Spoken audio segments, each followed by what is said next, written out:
Got it. What's up, everybody? This is David Caldwell. I'm here again with Jeff Bernheisel, and we're going to be talking about the Portland real estate market.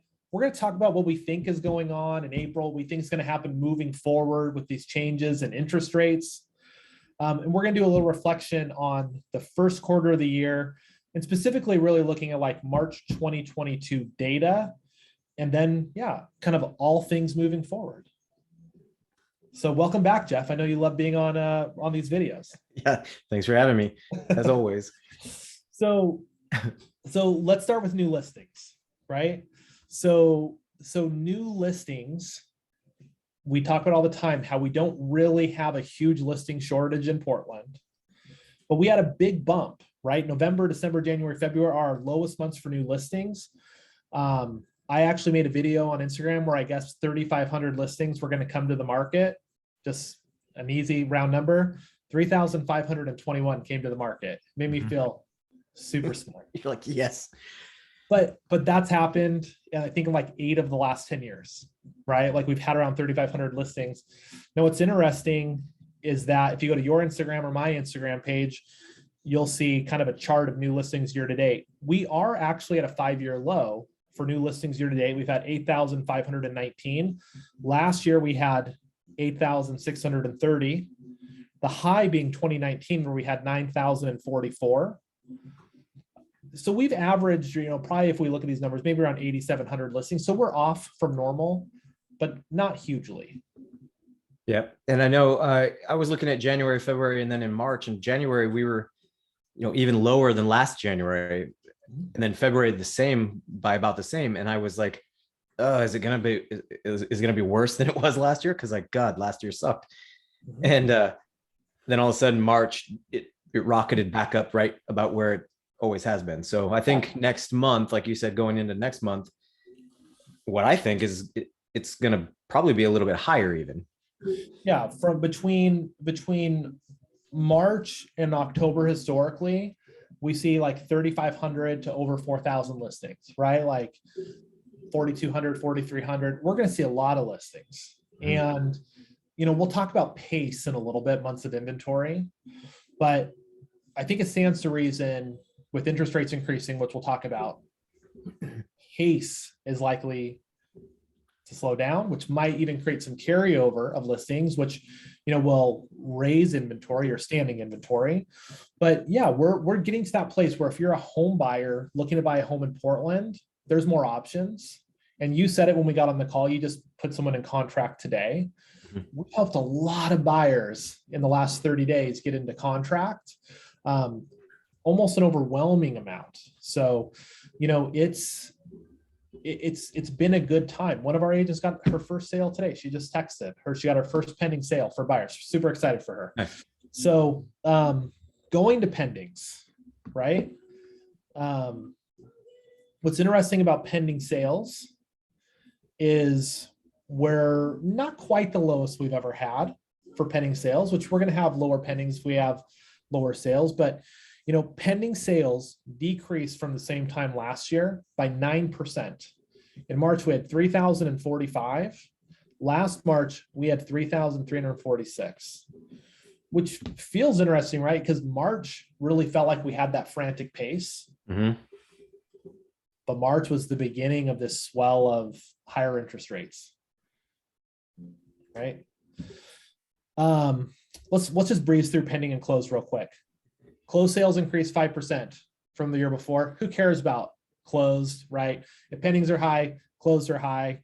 We want to look at forward-looking indicators like new listings and pending sales, because that's what matters if you're a home buyer or seller.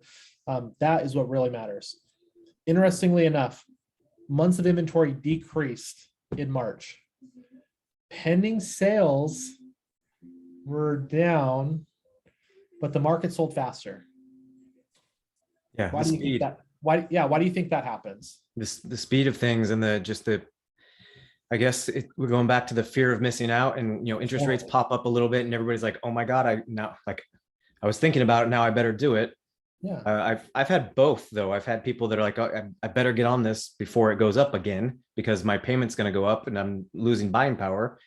But then I've also had a couple of people that said that they were going to wait until next year when the rates come down. Yeah. Well, you know what's interesting about that? Like, and that's, I think, something we'll probably hear a lot. Since 1992 in Portland, values have pretty much just increased. Yep. Right. We've had 4 years, all Great Recession area. We all know why values went down. We don't need to talk about it. But if we look in this 30-year period of history, there have been horrible things that have happened in the economy, and war and terrorist attacks and all sorts of things. And through it all, the only thing that like curbed Portland home values were like Burger King type loans, right? Anyone could get a loan, anyone could go to Burger King. Like it, those loans are really what crashed the market. We know that. And today we have great loans in the marketplace. Yep. Now rates do this. Values go up, rates go up and down. Refinance opportunities exist all the time, right? In every 10-year period of history, there are dozens and dozens and dozens and dozens of refinance opportunities. But in a 10-year period, if we go back 10 years in Portland, so 2012, the bottom of the market, the average sales price was $235,000. And we'll talk about this too in a minute. The end of March, it was 594,000. Well, that's what I told my friend. Houses. You know, she was saying she was going to wait, and I was like, well, hey, look, values are going up basically 1% every month on average, roughly. And I was like, I get it. You want to wait a year. There's a bunch of people, really smart people, that are saying rates are going to come down next year. Again, you know, it's going to go up and then they're going to come back down.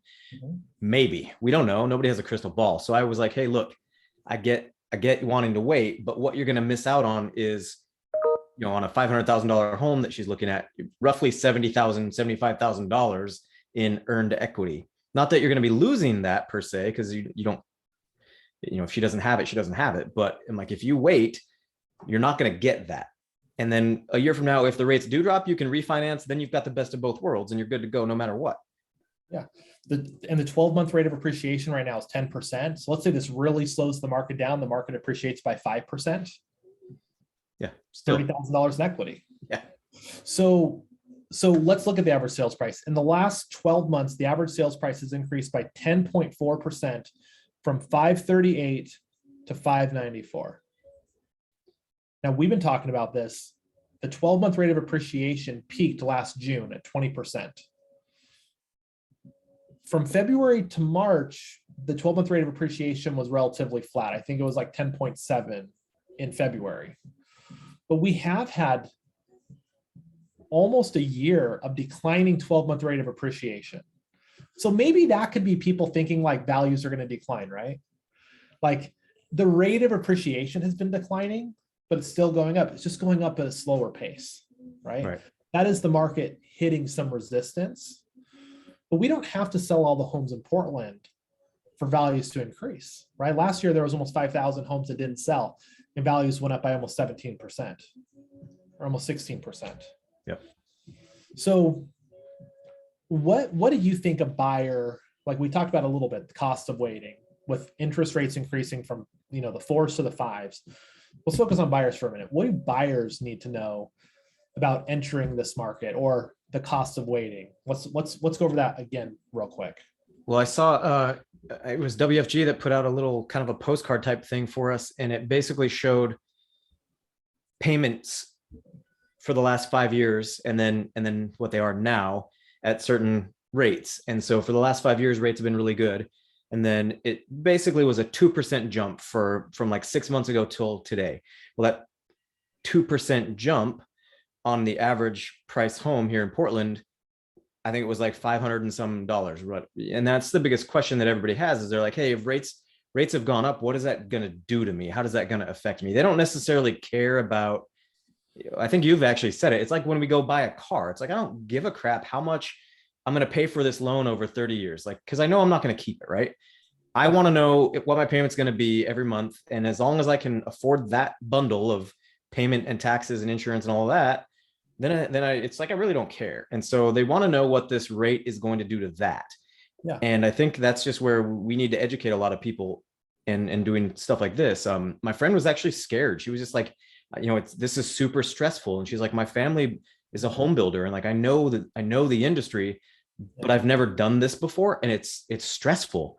Yeah. And I was like, well, that's why we're here. I mean, that's Yeah. the point of having a real estate agent is Yeah. to get somebody on your team to guide you through this stuff and to make it less stressful and to educate you. I mean, really, that's all it comes down to for us. And so Yeah, the job is not opening the door, right? The job is advisory. And to your point, it is scary. Like, people are nervous. So here is a breakdown that I did in a video, actually. A $600,000 house, which is roughly the average sales price of a home in Portland, where you're putting 20% down. So I'm financing $480,000.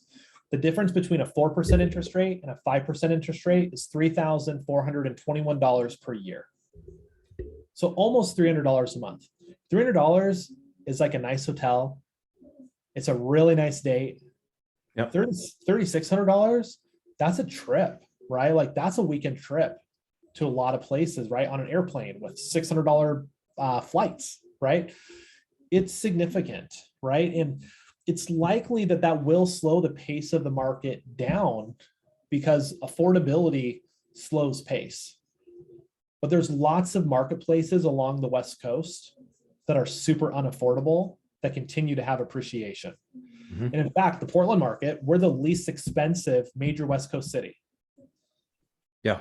By a pretty significant amount. People that complain, I mean, I get people that complain all the time, like, Portland sucks, I hate it, it's not affordable. And I'm like, go somewhere else on the West Coast and you're gonna quickly realize that we're still, like you said, the most affordable big city. We're very affordable for a major metropolitan city on the West Coast. How about sellers, right? Because we've been talking about this hyper sellers market. Everything's weighted in favor of the seller. There's like that story of someone getting like free pizza for life, right? Like, buy my Portland home, or if you let me buy your Portland home, here's free pizza for life from my pizza parlor. Right. I think this hyper sellers market window is closing. And we saw a glimpse of it closing last year between like June, July, and October, right? The market started to slow. We started to see more price reductions. Yep. We both, we had co-listings even that sat on the market for some time. Yeah. And it's not scary if you're a seller. It's still a seller's market technically, because we still have really great appreciation. But there's some things sellers lose, right? Like these infinite rent back time periods, infinite appraisal gaps, no repairs, right? I know the transaction that one of the gals on our team got together today, like, I thought she was negotiating it quite aggressively. And I was thinking, why is she negotiating it like this? But then she got accepted. Tonight, we should be going into contract tomorrow, as far as I know. They started out pretty high, like higher than I think they should have, and they had to drop it. Yeah. I mean, it's $100,000. So it went from 800 to 695 in a 2-week window. Yeah. My clients see it. They love it. We write an offer and they're like, well, Jeff, what are we writing at? And I'm like, we're going to write it at the list price. There's no reason not to. At this point, we're the only offer, and we don't have to do any of the craziness because it's been on the market for 2 weeks. I told him it's like putting up a Tinder profile picture with a black eye. It's like people look at it and go, oh, what happened there? Yeah. Nothing wrong with the house. It's an awesome house. Yeah. You know what's crazy too? Like, we are going to get back to this market where when you're on the market for 2 or 3 weeks, people ask what's wrong. Yeah. There's nothing wrong with the house being on the market for 2 or 3 weeks. In fact, like 0.7 months of inventory, right? No new homes come to the market. It would take, 0.7 of a month, right? For everything to go pending, or 3 weeks. Yep. Right. So like 2-3 weeks on the market, there's nothing wrong with that time. But people remember what happened last week or last month or the year before. Yeah. Right. And we've lived in a market where if it doesn't go fast, it kind of doesn't go. And right? These guys have missed out on 12. They've written 12 offers in the last 6 months, and they've missed out on all of them with a different agent. And so, I broke down my strategy and was just like, look, like, if we find a house like this is perfect. It's been here for 2 weeks. There's nothing wrong with it. Seemingly, we're good to go. We don't need to do anything crazy. We don't need to waive anything. It's just like business as usual. It's normal. Normal. A traditional market, which is good. If you're a seller, you want to buy into a traditional market, right? Like, there's pros and cons to every market that we could wade through. A big con is living where you don't want to live. A big con is like not doing something because of fear. There's lots of ways to navigate things. Going to the people that maybe they're afraid to buy because they think houses are really expensive. In 2016, the end of 2016, I bought a rental property. This is a story I've been telling a lot. I remember like agonizing over it. I was going to walk away from my earnest money because I thought I was way overpaying for this house. It had been a rental for a long time. The previous tenants had really messed it up. The sellers put like lipstick on a pig. I knew I was going to have to go in and like repaint and do all these things to it, even though it had just been done. I remember being like, I'm walking away. And I paid $282,000 for that property.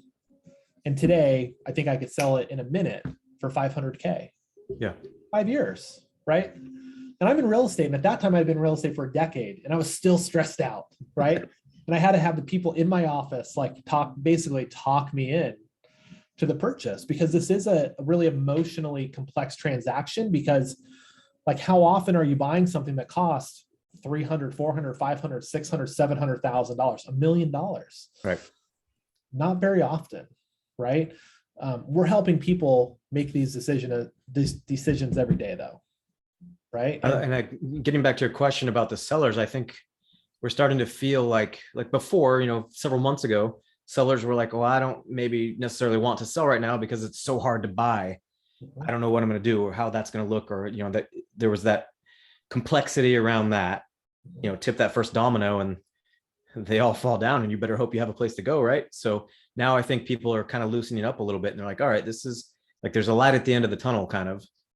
Yeah. Show more examples like this, and sellers are a little more likely to say, okay, I will sell. And I'll back up a little bit. Like, I'm still getting, like today, actually, the guy that we're putting in the contract, he sent me another property. He's like, hey, can you look at this one and ask them if they have offers? They had 2 offers. It was listed for 725. Both offers were 8+. She didn't tell me the exact amount.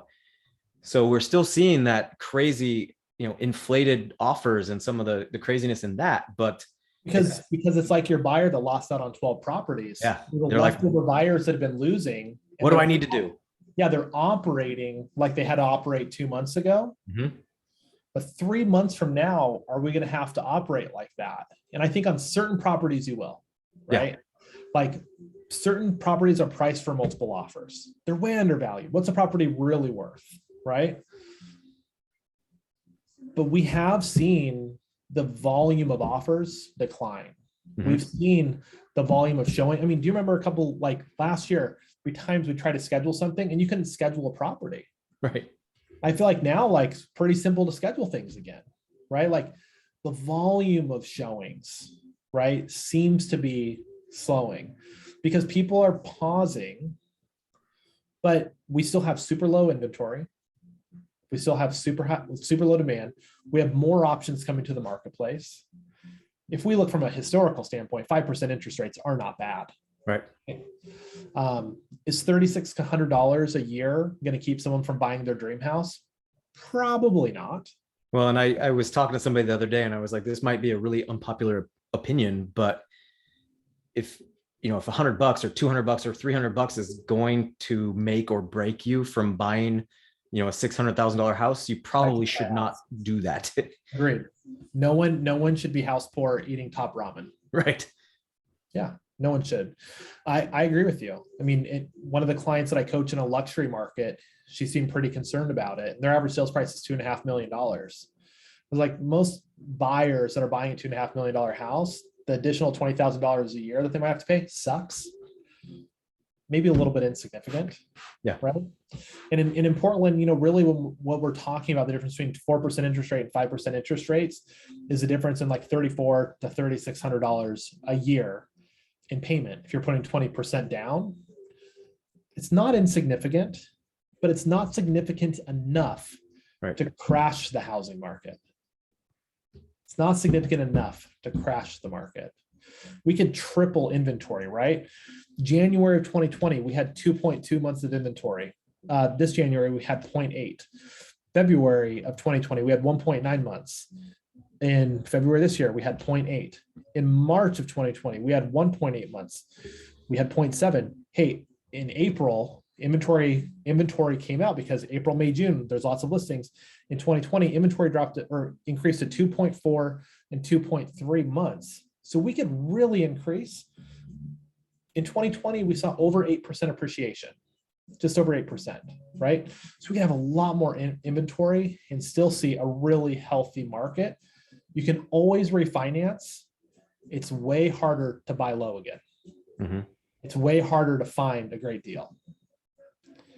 How should we sum this up? Because people are sick of listening to us talk about real. Just what I left my friend with that she appreciated. She hearted it in our little conversation, which was basically like, hey, you're not necessarily ready. Because I was like, you need to talk to a lender. I don't like quoting rates. That's not our job. Not my specialty. So I always refer them to my lending partners. That's their job. We trust them. That doesn't mean I don't know it and I'm not keeping track of it and all of that. And I can't speak effectively to it. But I was like, hey, go talk to somebody. We'll put a plan together. The biggest advice I can give people is come up with a plan. Sit down and talk to somebody, come up with a plan of attack that works the best for you. And if now's not the right time, that's cool. We'll be here when you're ready. And that's kind of what I left her with, was like, hey, I get it. If you want to wait a little bit, cool. Yeah. I'm gonna give you the advice not to do that. Take it or leave it, whatever, but still gonna be here when you're ready. Yeah. And I 1,000% agree with that. When's the right time to buy a house? When you're ready. The right house is available and you're qualified to buy it, right? Mm-hmm. When you have that comfort level. Now, sometimes people need help discovering that comfort level, right? And that is where we come in and give advice. And my recommendation to anyone thinking about entering the market, especially as a market shifts, right? Or even if the market we're totally wrong and it just keeps going. You need a strategy, right? You need a strategy to get the best results in anything. When you're going to spend $600,000 or $400,000 or $1 million or $2 million, you need an advisor, you need a strategy. How do people get a hold of you, Jeff?